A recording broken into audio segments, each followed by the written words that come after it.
You're looking for how to fix WhatsApp install problem, cannot install WhatsApp.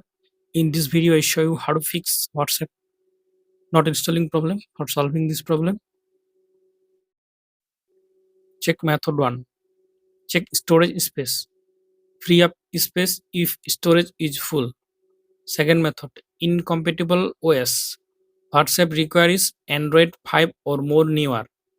Check settings, then about that Android version. Method 3, Google Play Store issues. Go to settings, then go to apps. Scroll down. Now search for Play Store. Tap on Google Play Store.